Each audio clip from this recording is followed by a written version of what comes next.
Hello friends, welcome to my channel. यह मेरे Wangxian FF war of hidden lab का part 7 है।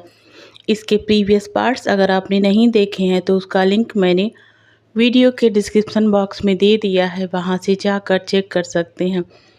Friends, मैं वीडियो शुरू करने से पहले यह कहना चाहती हूँ कि अगर आपको मेरी ये वीडियो पसंद आ रही हो तो प्लीज़ इसे लाइक करिएगा, शेयर करिएगा और हाँ, अपने कमेंट देना मत भूलिएगा और साथ ही साथ मेरे चैनल को सब्सक्राइब भी ज़रूर कर लीजिएगा। फ्रेंड्स, मैं जानती हूँ यह वीडियो काफ़ी लंबे समय बाद आ रही है और मैं इसके लिए आप लोगों से सॉरी चाहती हूँ। और हाँ, इन गैपिंग के बीच ही मेरे 100 के सब्सक्राइबर पूरे हो गए थे, तो मैं इतनी ज़्यादा बिजी थी कि आप लोगों के साथ अपनी खुशी भी नहीं बांट पाई। तो उसके लिए आप लोगों से मैं सॉरी कहती हूँ। और हाँ, अब से मेक श्योर करूँगी कि मैं वीडियो रेगुलर रखूँ। पिछली बार भी मैंने यही कहा था, लेकिन प्लीज़ फ्रेंड्स, इस बार समझिए कि मैं काफ़ी परेशान थी। इसी वजह से मैं अपनी वीडियो रिकॉर्ड नहीं कर पा रही थी। अगेन मैं इससे आप लोगों से सॉरी कहती हूँ। और चलिए अब हम अपनी वीडियो को कंटिन्यू करते हैं। पिछले पार्ट में देखा था कि आपने विंग और वांग जी काफ़ी क्लोज आ गए थे और उन्होंने हॉट नाइट भी स्पेंड की थी। इसके बाद मॉर्निंग में ही विंग अपने मेंशन चला आता है और उधर वांग जी भी चला जाता है।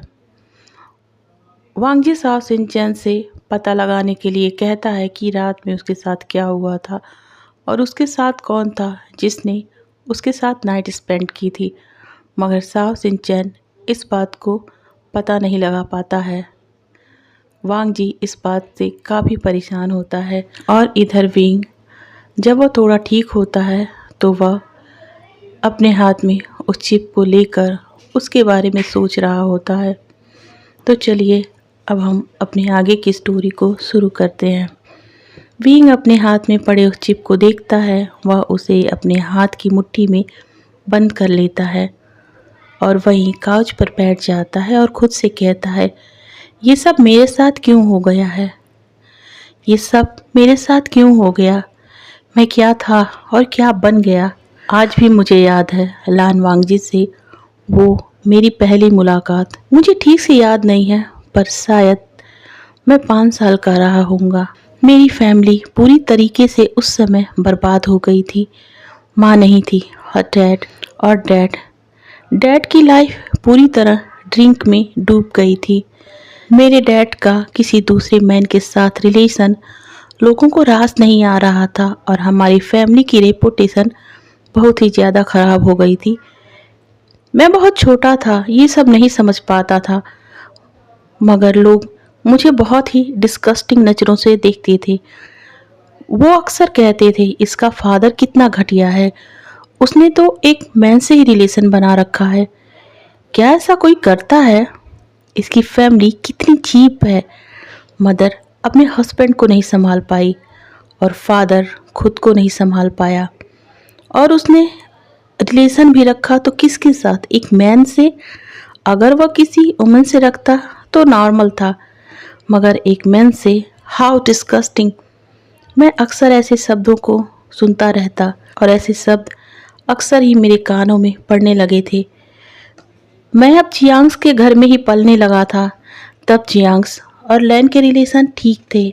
एक बार लैंस की पार्टी में मैं गया था क्योंकि मैंने आंटी यू से जिद की थी कि मैं भी चलूँगा उनके साथ, क्योंकि वह पार्टी लैंस सिचैन गगा की थी। उनके जन्मदिन की पार्टी थी वह, और बच्चों को भी बुलाया गया था। मैं वहाँ पहुँच गया। ज़्यादा लोग मुझे नहीं जानते थे क्योंकि मैं कभी कोई पार्टी अटेंड नहीं करता था, क्योंकि मेरे पेरेंट्स कहीं मुझे लेकर ही नहीं गए थे। मैं अभी पार्टी में ही था, कुछ खा रहा था, याद नहीं है मुझे क्योंकि मैं एक छोटा बच्चा था ना। तभी एक आंटी आई और मेरे पास खड़ी हो गई। उन्होंने कहा, तुम बहुत क्यूट हो बच्चे, तुम जरूर जियांग फैमियान के बेटे हो, मैंने तुमको उनके साथ देखा है। मैंने कहा, नहीं, मैं वी चांसे का बेटा हूँ। उसने कहा, ओह, तो तुम उस घटिया इंसान के बेटे हो जिसका रिलेशन मैन के साथ है। मैं कुछ समझ नहीं पाया था, बस इतना ही समझा था कि उन्होंने मुझे कुछ बहुत बुरा कहा है। मैंने आंट की तरफ देखा, उनसे उन आंट को दिखाते हुए कहा, ये मुझसे गंदे तरीके से बात कर रही हैं आंट यू। आंट यू ने उस समय कहा था, तुम्हारी फैमिली की वजह से ही ये सब हो रहा है, तुम्हारी वजह से मेरा नाम भी खराब हो रहा है, इसीलिए मैं यहाँ तुम्हें नहीं ला रही थी, मगर फैमियान ने मेरी एक भी ना सुनी। अब जाओ, जाके किसी कोने में बैठ जाओ और याद रखना, आंखों से एक भी आंसू नहीं निकालना है, नहीं तो मैं तुम्हें यहीं छोड़ दूंगी। अब जाओ यहाँ से। मैं बहुत डर गया था और एक कोने में जाकर बैठ गया। मुझे रोना आ रहा था, लोगों की आवाज़ें मेरे कान में हथौड़े की तरह पड़ रही थी। मैं रोना चाहता था मगर मैं वहाँ रो भी नहीं पा रहा था, इसीलिए लोगों की नज़रों से बचता हुआ लैन हाउस के उस गार्डन में पहुँच गया। वहाँ मैंने एक रैबिट को देखा था जो वहाँ बैठा था, अकेले, बिल्कुल मेरी तरह। मैंने उसे अपनी गोद में उठा लिया और एक कोने में खड़ा होकर रोने लगा। तभी मेरे कंधे पर एक हाथ महसूस हुआ।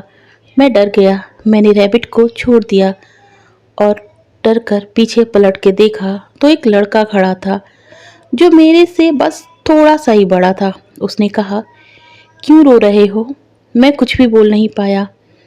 उसने मुझे अपने गले से लगा लिया और कहा, तुम चुप हो जाओ, तुम चुप हो जाओ प्लीज़, मैं तुम्हें ढेर सारी चॉकलेट लाकर खिलाऊंगा। मैं धीरे धीरे शांत हो गया। उसे देखकर मुझे बहुत अच्छा लग रहा था। पहली बार मुझे किसी ने गले लगाया था, मुझे शांत करवाया था। माँ थी मेरे पास, मगर उन्हें भी मुझसे नफरत होती थी जब वो मुझे देखती थी डैड की वजह से। इसलिए कभी मुझे माँ का प्यार मिला ही नहीं और अब तो माँ भी मेरे पास नहीं थी। और आज जब उसने मुझे गले लगाया था ना, तो मुझे बहुत अच्छा लग रहा था। उसने मेरा हाथ पकड़ा और गार्डन के उस एरिया में ले गया जहाँ ढेर सारे रैबिट इधर उधर घूम रहे थे। एक बेंच थी वहाँ पर। उसने मुझे वहाँ बैठा दिया और कहा, तुम्हारा नाम क्या है? मैंने उसे अपना नाम बताया, व्यूसियान। तुम मुझे विंग कह सकते हो, मैंने उससे पूछा, और तुम्हारा नाम? उसने कहा, लान वांगजी। मुझे उसका नाम बहुत अच्छा लगा, मगर मेरे मन में पता नहीं क्या आया। मैंने कहा, मैं तुम्हें लानर गग्गा कह के बुलाऊं? वांगजी ने कहा, हाँ जरूर। तो ये थी वांगजी से मेरी पहली मुलाकात, जो मेरे दिल में हमेशा से बसी है और हमेशा से बसी रहेगी, क्योंकि उस समय की फीलिंग इतनी ज़्यादा अच्छी थी कि मैं उसे कभी भूल ही नहीं पाया। अगर मैं ये कहूँ कि मेरी पूरी लाइफ में सबसे अच्छा मोमेंट कौन था, तो मैं उसी का नाम लूँगा। वांगजी ने सर्वेंट से कहकर मेरे लिए ढेर सारी चॉकलेट्स, केक और खाने के और भी सामान मंगवाए थे। हम दोनों साथ बैठकर उसे खा रहे थे और एक दूसरे से बातें कर रहे थे। ऐसा करते हमें काफ़ी टाइम बीत गया था और मैं उस समय बहुत खुश था, बहुत खुश। मुझे तो लग रहा था कि मैं इतना ज़्यादा खुश कभी नहीं हुआ था। भी एक पर्सन वहाँ पर आ गए, वांगजी का हाथ पकड़कर उसे खींच लेते हैं। वांगजी उस समय मुझे केक खिला रहे थे। उन्होंने कहा, वांगजी तुम इस लड़की के साथ यहाँ क्या कर रहे हो? मुझे गुस्सा आ गया। मैंने वांगजी का हाथ पकड़कर अपनी तरफ खींच लिया था और कहा, ये मेरे लानर गग्गा हैं, मेरे ही पास रहेंगे, आप मुझसे इन्हें दूर नहीं कर सकते हो। हम दोनों में बहस होने लगी थी। मैं बच्चा ही था। पहली बार अगर किसी ने मेरे लिए प्यार दिखाया था तो वो वांगजी ही था। मैं भी पजेसिव हो गया और कह बैठा, ये अब हमेशा मेरे ही साथ रहेंगे, मैं हमेशा इन्हें अपने ही पास रखूंगा। तभी किसी ने कहा, क्या तुम भी इनसे शादी करोगे अपने डैड की तरह? क्योंकि बगैर शादी के बस रिश्तेदार ही साथ रहते हैं और मिस्टर लैन तुम्हारे रिश्तेदार नहीं है। मुझे वो पर्सन याद है, वो वैन रोहान था जिसकी मेरे डैड से कभी नहीं बनी थी। वह बस मेरे डैड का मजाक बनाने के लिए ये सब कह रहा था। कुछ समझ नहीं पाया था उस समय। मैंने तुरंत बोल दिया, हाँ मैं शादी कर लूँगा और इन्हें हमेशा अपने पास रखूँगा। मेरा इतना ही बोलना था कि किसी ने मेरे गाल पर एक जोर से स्लैप कर दिया। मैं गिर पड़ा था। मैंने अपना हाथ अपने गालों पर रख लिया था। मेरी आंखों में आंसू थे क्योंकि मुझे बहुत तेज से लगी थी। मैं अपनी चारों तरफ देखने लगा। मुझे यहाँ मुझे वहाँ ऐसे लोग दिख रहे थे जिनमें से मैं किसी किसी को जानता था और किसी को नहीं भी जानता था, मगर मेरी आंखें एक शख्स पर जाकर टिक गई थी। मैंने उसे देखा तो कहा, लाना गग्गा, देखो ना, इन्होंने मुझे थप्पड़ मारा, ये बहुत गंदे हैं, उनका हाथ छोड़ दो ना और उन्हें डांटो कि उन्होंने मुझे क्यों मारा। उस समय मुझे वांगजी के पास जाने का मन कर रहा था, वहीं अपनेपन वाली फीलिंग को महसूस करने का मन कर रहा था जो अभी थोड़ी देर पहले किया था। मैं उठ गया था और वांगजी का हाथ फिर उनसे हटा लिया था। अरे, मैं उनका नाम अब जानता हूँ, लैन कुरैन थे। हाँ, वांगजी के अंकल लैन कुरैन, वो वहीं थे। मैंने अपने लानर गग्गा को अपने पास खींच लिया और उन्हें फिर से गले लगा लिया। तभी फिर से अंकल लैन कुरैन ने जबरदस्ती वांगजी को मुझसे अलग कर दिया और मुझे जमीन पर गिरा दिया। मैं फिर अपनी आंसुओं से भरी आंखों से अपने लानर गग्गा की तरफ देख रहा था, मगर वो कुछ भी नहीं कर रहे थे। उनकी आंखों से भी कुछ पता नहीं चल रहा था। मेरा दिल बैठने लगा। मैंने फिर हिम्मत जुटाई और कहा, लानर गग्गा, आप डांटो ना इन्हें। इस पर फिर से लैन कुरैन ने कहा था कि तुम वांगजी से दूर रहो, तुम इस लायक नहीं हो कि वांगजी के आसपास भी रहो, वो तुम्हारी तरह बदतमीज नहीं है। मैंने उसे बहुत अच्छी परवरिश दी है, तुम्हारी तरह किसी गंदी फैमिली का हिस्सा नहीं है। वो लैंस है जो अपने रूल को अपने मरते दम तक फॉलो करते हैं। तो अब मेरे वांगजी से दूर रहना। इतना कहने के बाद वह मेरे लानर गग्गा को लेकर जाने वाले थे कि मैंने चिल्लाकर कहा, लानर गग्गा, प्लीज मुझे छोड़कर मत जाइए। मगर वो चले ही जा रहे थे। मुझसे रहा नहीं गया। मैंने चिल्लाकर कहा था, जो मुझे अब भी याद है, लानर गग्गा, आपने मुझे चीट किया है, आपने मुझे अपने से दूर कर दिया है ना, तो अब मैं भी आपके पास नहीं आऊँगा, कभी नहीं। मुझे आपकी ज़रूरत नहीं है। अब आप मेरे लानर गग्गा नहीं हो, लान वांगजी हो। मैं अकेले ही ठीक हूँ। आई हेट यू लानर गग्गा। नहीं, Lan वांगजी, lawn वांगजी, I hate you. बस यही थी उस दिन की मुलाकात। उस दिन के बाद से तो मैं बस आज तक उसे हराने में ही लगा रहा। और आज मैंने ये क्या कर दिया मैंने। अगर उसे ये पता चलेगा कि मैं उसका बॉटम बन गया था तो कितना हंसेगा मुझ पर, मेरी कितनी इंसल्ट करेगा। पर मैं ये उसे पता लगने ही नहीं दूंगा कि मैं वहाँ पर था, मैं उसके साथ था। मुझे इतना तो पता है कि उस ड्रग्स के कारण उसे कुछ भी याद नहीं होगा, और अगर याद भी होगा तो वह इतना ब्लरी होगा कि उसे किसी का चेहरा ही नहीं दिखेगा। और इस चिप को मैं अभी संभाल के रख लेता हूँ। इसका पता मैं कभी किसी को नहीं चलने दूंगा। जी को मैं इसके कारण कमज़ोर भी कर सकता हूँ, उसे ब्लैकमेल भी कर सकता हूँ। मेरी वैसे भी कोई फैमिली रेपुटेशन नहीं है। और वांगजी तो लैंस है ना, फिर वो अपनी फैमिली रेपुटेशन को सबसे ऊपर रखते हैं। हाँ, पता है मुझे, इसकी वजह से मेरा नाम खराब हो सकता है, मगर मेरा नुकसान वांगजी की तुलना में थोड़ा कम होगा। और वैसे भी किसी को गिराने के लिए थोड़ा खुद भी झुक जाने में कोई खराबी नहीं होती है। मैं इस चिप को बहुत संभाल कर रखूँगा, अपनी जान से भी ज़्यादा। मैं जानता हूँ वांगजी से पाने के लिए कुछ भी करने को तैयार हो जाएगा, कुछ भी। उधर वांगजी अब अपने मेंशन में था। सॉन्गलैन और सॉ सिंचैन उसके साथ बैठे थे। सॉन्गलैन ने वरीड होते हुए कहा, वांगजी, तुम ठीक तो हो ना? वांगजी ने कहा, हाँ, मैं ठीक हूँ। अब वांगजी की नज़र सॉ सिंचैन पर पड़ती है जो अपने ख्यालों में गुम था। वांगजी ने उसे देखा और कहा, क्या हुआ? क्या तुम्हें अब तक कुछ भी नहीं पता चला? सॉ सिंचैन ने कहा, नहीं वांगजी, कुछ भी नहीं। मैंने सीसीटीवी फुटेज निकलवाई थी, मगर वो ख़राब थी। मैनेजर और स्टाफ से पूछताछ भी की थी, उन्हें इस बारे में भी कुछ नहीं पता चला। बस एक ही बात पता चली थी कि एक न्यू वेटर जो तुम्हारे कमरे में गया था वह हमें नहीं मिला। उसे बहुत ढूंढा और जब उसकी आइडेंटिटी को चेक किया गया तो वह फेक निकला। पता नहीं कौन था वह, शायद वह हमारा बहुत बड़ा एनिमी होगा। इस पर वांगजी ने कहा, फिर से इंक्वायरी करो, कुछ भी मिसिंग नहीं होना चाहिए और मुझे वो पर्सन चाहिए जो रात में मेरे साथ था। कैसे वो मेरे करीब आ सकता है? मुझे उसके बारे में जानना ही होगा। सॉन्गलैन ने कहा, मैं कुछ कहूँ वांग जी?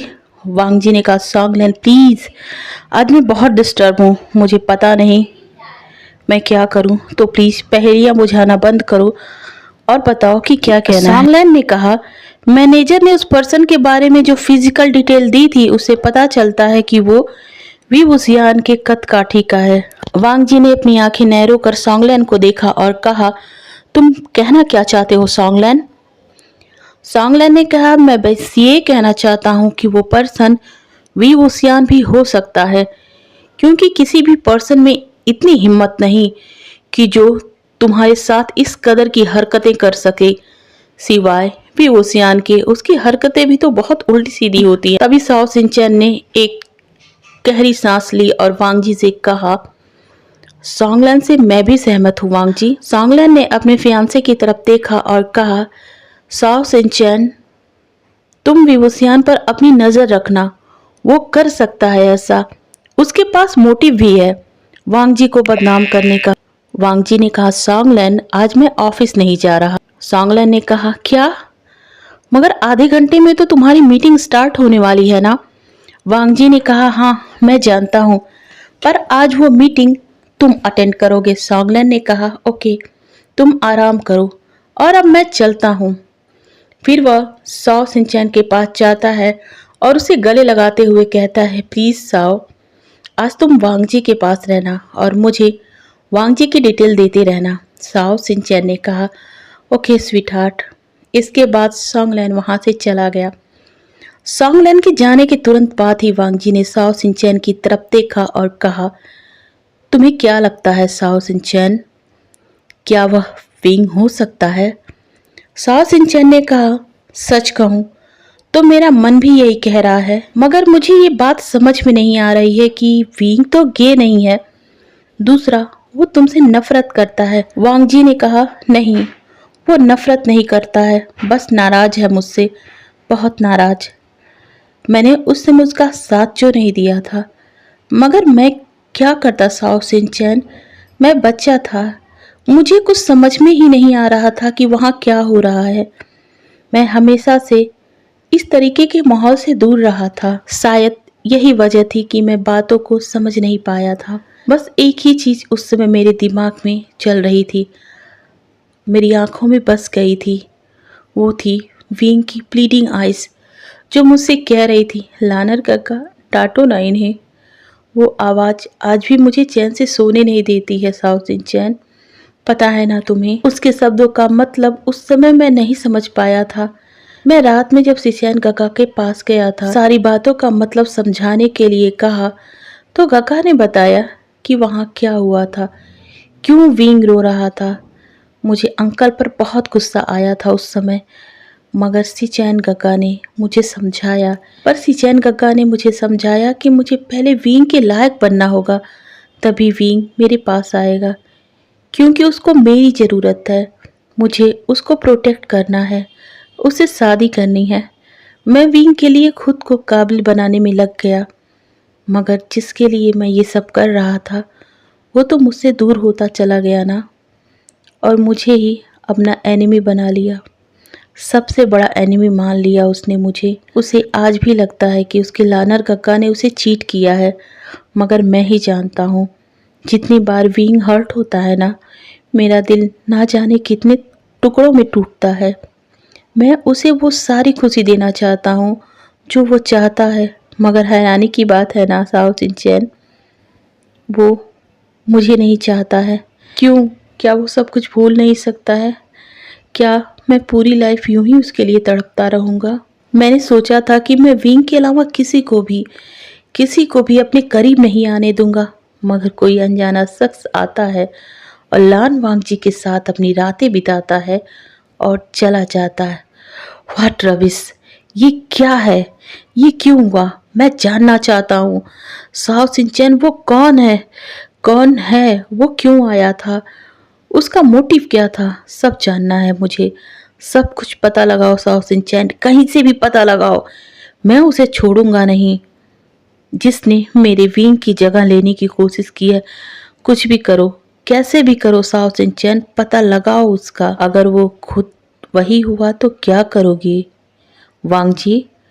तुम उसे पनिश करोगे? वांग जी ने कहा, क्या ऐसा हो सकता है? साओ सिंचन ने कहा, हाँ, मगर मेरा क्वेश्चन फिर वही है, अगर वो खुद वही हुआ तो क्या करोगे तुम? पनिश करोगे उसे? हाँ, करूँगा, उसे ज़रूर करूँगा। इसके लिए नहीं कि उसने मेरे साथ क्या किया, बल्कि इसके लिए कि उसने मुझे ड्रग देकर नशे में क्यों किया। ओह! तो मिस्टर वांग जी इसलिए नाराज़ होंगे कि वो अपने स्वीटहार्ट को अपने होश में रहते हुए फ़ील नहीं कर पाए। साओ सिंचैन ने एक तंज कसा वांग जी पर। वांग जी ने शर्माते हुए छोटी सी स्माइल देते हुए कहा, साओ सिंचैन, तुम ज्यादा तो नहीं बोल रहे हो ना? साओ सिंचैन की हंसी छूट गई। उसने कहा, ओह वांग जी, काश ये फेस में सॉन्गलैन को दिखा पाता, वो तो पागल ही हो जाता तुम्हें ऐसे शर्माते देखकर। वांग जी ने कहा, नहीं नहीं, मैं शर्मा नहीं रहा, मैं क्यों शर्माऊंगा, क्या मैं लड़की हूं? साओ सिंचैन ने कहा, तुम इस समय लड़कियों से भी ज्यादा शर्मा रहे हो। तभी वांग जी कुछ आगे कहता कि साओ सिंचैन की मोबाइल रिंग कर उठती है। वह उसे रिसीव करता है और थोड़ी देर बाद वह बात करके फ़ोन रख देता है। इसके बाद वह बहुत ही सीरियस हो गया था। उसे देख वांग जी भी टेंस हो गया। उसने कहा, क्या हुआ साओ सिंचैन, किसका कॉल था? साओ सिंचैन ने कहा, वांग जी, वहाँ रूम में एक कैमरा भी था। वह हिडन कैमरा था जिसमें उस रात की तुम्हारी सारी एक्टिविटीज़ होगी, और अगर वो लीक हो गया तो लैंड कारपोरेशन को बहुत लॉस होने वाला है। यह सुनना ही था कि वांग जी अपनी जगह से खड़ा हुआ। उसने कहा, नहीं नहीं, ऐसा नहीं होना चाहिए, हमें ये करने से रोकना ही होगा। तुम ये बताओ, ये कैसे पता चला कि वहाँ कैमरा था? साओ सिंचेन ने कहा, वो वेटर और वेट्रेस मिल गए हैं। वो दोनों अंडर 14 के हैं और ऑर्फेन हैं। हमने उन्हें बहुत डराया है, पर अभी तक फिजिकल पनिश नहीं किया है। और सबसे बड़ी बात यह है कि ये बच्चे उसी ऑर्फनेज के हैं जिसे विंग ने ओपन किया है। वांग जी ने कहा, ओह, तो विंग ही है इसके पीछे, चलो मुझे उनके पास ले चलो। थोड़ी देर बाद वांग जी और साओ सिंचैन दोनों एक ऐसे रूम में आ जाते हैं जो अंडरग्राउंड था। वहाँ रोशनी की बाहरी कोई किरण अंदर जा ही नहीं सकती थी। रूम अंधेरे में डूबा हुआ था। तभी उस रूम का डोर ओपन होता है और जैसे ही रोशनी उस कमरे में फैलती है, दोनों बच्चे दिखाई देते हैं जिनके हाथ पैर बंधे थे, जो एक दूसरे से चिपक कर रो रहे थे। उसके रोने की आवाज़ उस कमरे में गूंज रही थी। वांग जी साओ सिंचैन और 4 गार्ड्स के साथ उस रूम में एंट्री करता है। वांग जी की नज़र जब उन पर जाती है तो उसके मुंह से निकल पड़ती है, ये बच्चे थे उस रात मेरे साथ। साओ सिंचैन ने कहा, नहीं, इनको हमने डॉक्टर को दिखाया है, ये वर्जिन है, ये तुम्हारे साथ नहीं थे। इस पर वांग जी ने कहा, ओह थैंक गॉड, मैं डर ही गया था कि क्या पता मैंने इनमें से किसी को हर्ट कर दिया हो। वांग जी ने आगे कहा कि क्या यही उस रात के वेटर और वेट्रेस हैं जो मेरे कमरे में आए थे? ये कैसे कह सकते हो तुम?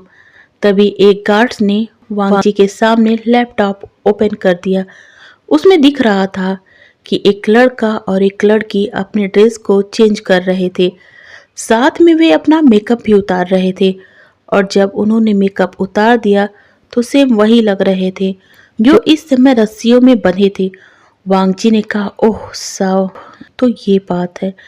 साओ सिंचैन ने धीरे से कहा, क्या हमें इन्हें टॉर्चर करना चाहिए? ये ऑर्फन बच्चे हैं, इनके बारे में पूरी इन्फॉर्मेशन निकाली गई है। ये लड़की और लड़के अभी स्कूल बॉय और गर्ल हैं। ये यहाँ के फेमस स्कूल में स्टडी करते हैं, स्टडी में काफ़ी अच्छे हैं। इस लड़के के पास एक हिडन कैमरा था। जब ये लड़का आपके शर्ट की बटन को ओपन कर रहा था तो उसमें ये रिकॉर्ड है। वांग जी ने जब ये सुना तो उसे बहुत गुस्सा आ गया। उसने कहा, इसकी इतनी हिम्मत!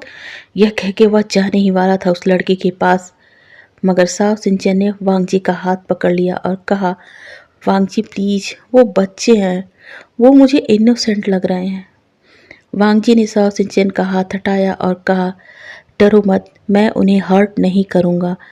फिर वह उन दोनों बच्चों के पास गया और उन्हीं की तरह फर्श पर बैठ गया और उनकी रस्सियों को खोलने लगा। जैसे ही वांग जी ने उनकी रस्सियों को खोल दिया, लड़के ने उस लड़की को अपनी बाहों में छिपाने की कोशिश करने लगा।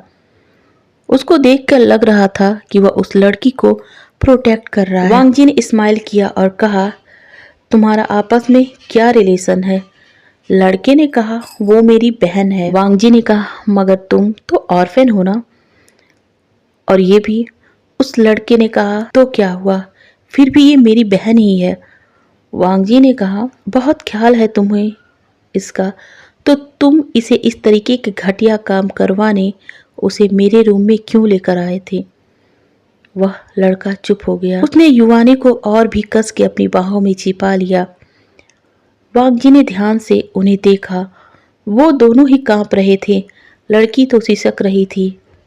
वांग जी ने कहा, तुम्हारा नाम क्या है?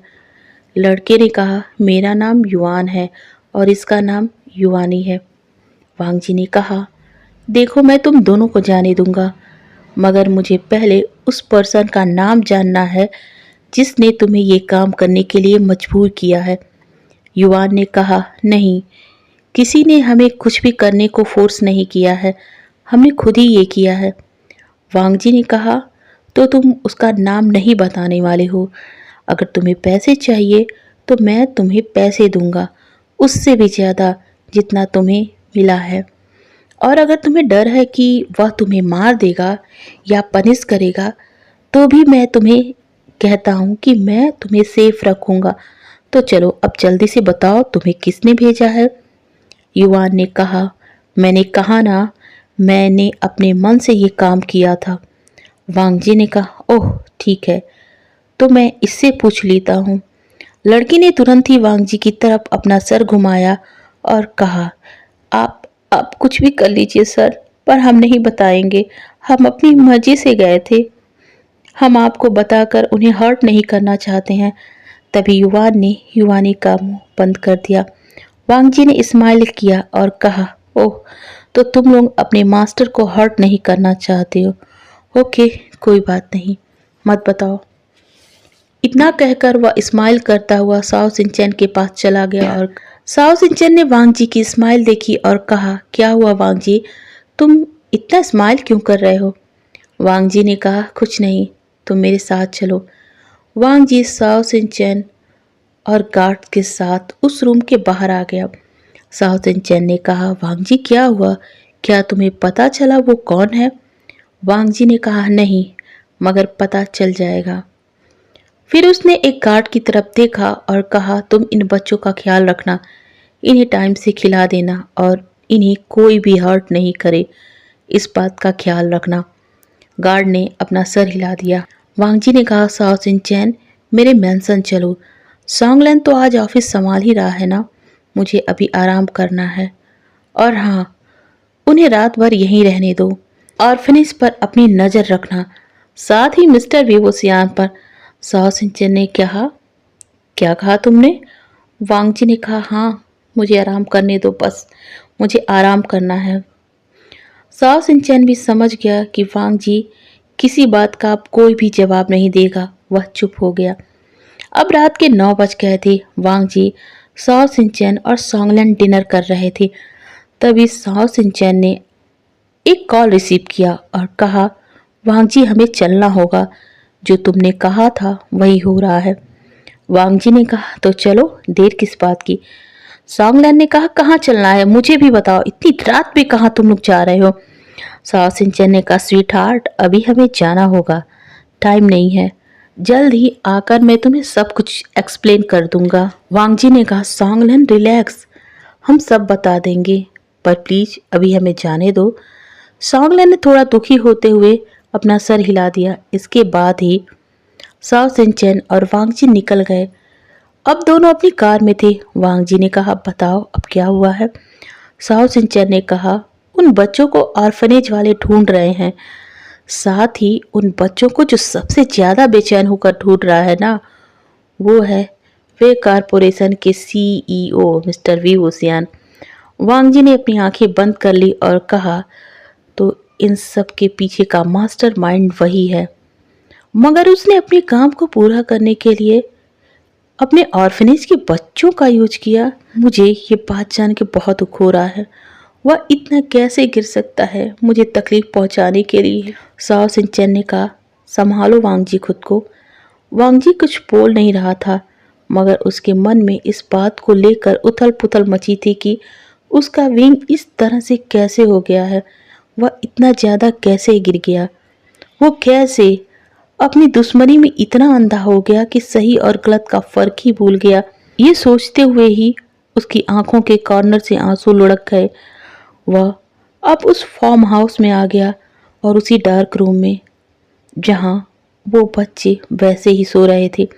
उन्होंने अभी तक कुछ खाया नहीं था।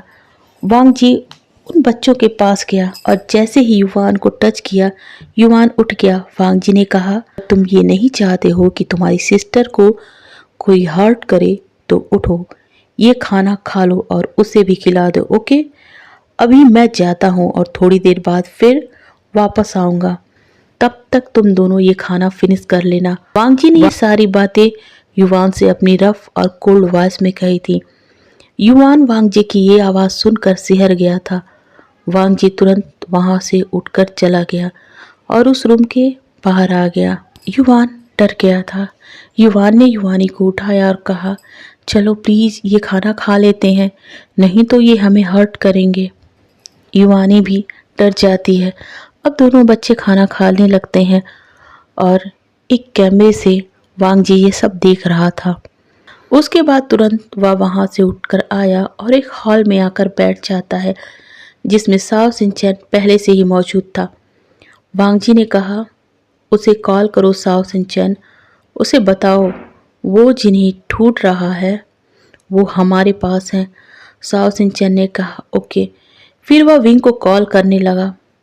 पहले तो विंग कॉल रिसीव नहीं करता है क्योंकि वह उन बच्चों को ढूंढने में लगा था, मगर जब साओ सिंचन ने कई कॉल किया तब जाके विंग ने कॉल को रिसीव किया। कॉल स्पीकर पर था। साओ सिंचन ने अभी हेलो कहा ही था कि विंग ने कहा, जो कहना है जल्दी कहो, मेरे पास टाइम नहीं है बात करने के लिए।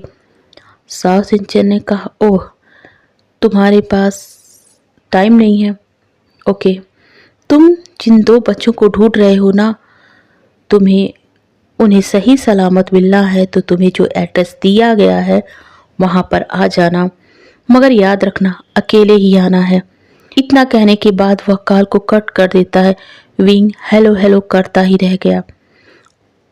साओ सिंचन ने वांग जी की तरफ देखा जिसने अपनी आंखें बंद कर अपने सर को पीछे काउच पर टिका रखा था। इधर विंग का हाल बुरा था। उसने कहा, वेनिंग मुझे जाना होगा। वेनिंग ने कहा, मगर तुम अकेले कैसे जाओगे? विंग ने कहा, जाना होगा मुझे मुझे अपने बच्चों को बचाना है। वेनिंग ने कहा, मैं भी चलूं? विंग ने कहा, नहीं, मुझे नहीं पता युवानी को किसने किडनैप किया है, मगर मुझे उन्हें बचाकर लाना ही होगा। इतना कहने के बाद ही वह कार में बैठ जाता है। वेनिंग फिर दौड़ता हुआ उसके पास आता है और कहता है, प्लीज विंग मुझे ले चलो। विंग ने कहा, नहीं वेनिंग, मेरी बात को समझो, मेरी चिंता मत करो, मुझे कुछ भी नहीं होने वाला है। मुझे अभी बहुत कुछ झेलना है लाइफ में ना, पता है तुम्हें मेरी लाइफ आसान नहीं है, तो इतनी जल्दी मुझे कुछ भी नहीं होगा। इतना कहने के बाद ही वह कार को स्टार्ट करता है और उस एड्रेस पर निकल जाता है जो उसकी स्क्रीन पर चमक रहा था। थोड़ी देर बाद ही वह उस जगह पर पहुंच जाता है जहां का एड्रेस उसे मिला था। वह अपनी कार को रोककर वहां खड़ा हो जाता है। उसे बस फॉरेस्ट ही दिखाई पड़ रहा था। तभी कुछ गार्ड्स वहां आते हैं। उसकी आंखों पर पट्टियां बांध दी जाती हैं और उसे दूसरी कार में बैठा लिया जाता है। कार उसे लेकर फार्म हाउस की तरफ निकल जाता है। थोड़ी देर बाद ही वह फार्म हाउस में पहुंच जाते हैं। उसकी तलाशी ली जाती है। फिर उसे उसी हॉल में पहुंचा दिया जाता है जहां वांग जी और साओ सिंचन दोनों बैठे थे। विंग को लाकर वहां पर खड़ा कर दिया जाता है। फिर उसकी आंखों से पट्टियां हटाकर गार्ड्स वहां से चले जाते हैं। आंखें बंद होने की वजह से विंग को कुछ पल के लिए दिखना ही बंद हो जाता है। वह अपनी आंखें मलने लगता है। उसे ऐसा करते देख वांगजी तो बस उसी में खो जाता है। साओ सिंचन ने पहली बार विंग को ध्यान से देखा था। विंग ने अभी नाइट सूट ही पहना था। उसके बाल बिखरे थे। वह इस समय किसी बेबी की तरह क्यूट लग रहा था। उसके चेहरे पर विंग के इस रूप को देखकर स्माइल आ गया। उसने वांगजी की तरफ देखा जो अपने विंग को खोदने में ही बिजी था। उसने वांगजी के ध्यान को अपनी तरफ खींचने के लिए कहा, मिस्टर वी वुसियान। वांगजी ने जब साओ सिंचन की आवाज़ सुनी तो वह अपने होश में आ गया। विंग को भी तब तक सब कुछ साफ साफ दिखाई देने लगा था। उसने अपने सामने वांगजी और साओ सिंचन दोनों को देखा। उसने वांगजी को देखा जो उसे एक डेविल लुक देकर देख रहा था। उसने फिर गुस्से भरी आवाज में कहा, वांगजी मेरे बच्चे कहाँ हैं? वांगजी मेरे बच्चे कहाँ हैं? वांगजी हंसने लगा। उसने कहा, उन्हें अपने बच्चे कहते हो और इतना घटिया काम उनसे करवाते हो? शर्म नाम की चीज नहीं है क्या तुम में? विंग ने कहा, क्या कह रहे हो तुम वांगजी? मेरे बच्चे मेरा प्राउड हैं। मैं उनसे घटिया काम करवाया है? कौन सा घटिया काम मैंने करवाया है? वांगजी ने कहा, ओह रियली, सच में तुम नहीं जानते हो या ना जानने का दिखावा कर रहे हो? विंग ने कहा, ओह शट अप, पहले बताओ मेरे बच्चे कहाँ हैं? मुझे तुम्हारी कोई फालतू बकवास नहीं सुननी है। वांगजी ने कहा, ओके ठीक है, तो चलो पहले अपने बच्चों से मिल लो। विंग ने कहा, जल्दी लेकर चलो मुझे उनके पास। साओ सिंचन ने कहा, मुझे फॉलो करो। कुछ ही मिनटों में वांगजी, फिंग और साओ सिंचन और वही गार्ड्स जो हमेशा वहां रहते थे उस कमरे में एंटर करते हैं। विंग की नज़र जब युवान और युवानी पर जाती है तो वह दौड़ के उनके पास आता है और उन्हें इस तरीके से डरा सहमा आपस में सिमटे देखकर डर गया और उनके पास दौड़कर वह चला गया। उसने उन्हें गले से लगा लिया और कहा, मैं हूं यहाँ पर तुम्हारे साथ, प्लीज डरो मत। इस फैमिलियर आवाज को जब युवान ने सुना तो अपनी गर्दन ऊपर उठा ली और देखा कि विंग गगा वहां उसके पास है। उसने तुरंत ही युवानी को हिलाया। युवानी हड़बड़ा कर उठी और कहा, गगा आप ठीक है ना? युवान ने कहा, देखो कौन है हमारे पास। यह सुनना ही था कि युवानी ने उस तरफ देखा जिस तरफ युवान ने इशारा किया था। वह समझ गई। उसने कहा, वी गगा आप हो यहाँ पर? इतना कहने के साथ ही वह उठकर विंग से लिपट गई और रोने लगी। उसके रोने की आवाज़ सुनकर विंग घबरा गया। उसने कहा, युवानी क्यों रो रही हो? क्या किसी ने तुम्हें हर्ट किया है? युवानी ने कहा, नहीं काका, ऐसा नहीं है, हम ठीक है, हमें किसी ने कुछ नहीं कहा है। तभी वहाँ एक आवाज़ गूंजती है, मिस्टर वी वुसियान, अगर उनसे मिल चुके हैं तो अब मेरे सवालों का जवाब दीजिए। यह आवाज़ थी साओ सिंचैन की। सभी उस तरफ देखने लगे। वांगजी वहीं पर एक चेयर पर बैठा था। उसके पीछे उसके गार्ड्स थे। साओ सिंचैन उसी की बगल में खड़ा था। विंग उधर देखने लगा और गुस्से से कहा, तुमने मेरे बच्चों को क्यों किडनैप किया है? साओ सिंचैन ने कहा, बच्चे? ये कहाँ से बच्चे लगते हैं तुम्हें? उन्होंने जब अपने से बड़े मैन को सिड्यूस करने की कोशिश की थी तो वो बच्चे नहीं थे। विंग ने कहा, ये क्या कह रहे हो तुम? ये बिल्कुल भी ऐसे नहीं है। साओ सिंचैन ने कहा, नहीं होंगे, चलो मान लिया, मगर तुम तो बच्चे नहीं हो ना। तुमने इन्हें क्यों भेजा था वांगजी के पास उनसे फिजिकल होने के लिए? विंग ने कहा, ये क्या बकवास कर रहे हो? विंग की आवाज़ में एक बौखलाहट सी थी जो वांगजी अच्छे से समझता था। विंग ने कहा, क्या प्रूफ है तुम्हारे पास? वांगजी ने कहा, प्रूफ चाहिए तो ये देखो। विंग जब देखता है वह वेटर और वेट्रेस जिसे उसने बचाया था कोई और नहीं बल्कि उसके युवान और युवानी थे। उसकी आंखें गुस्से से भर गई। उसने युवान और युवानी की तरफ गुस्से से देखा। तो फ्रेंड्स, आज की वीडियो हम यहीं पर एंड करते हैं। Okay, thank you.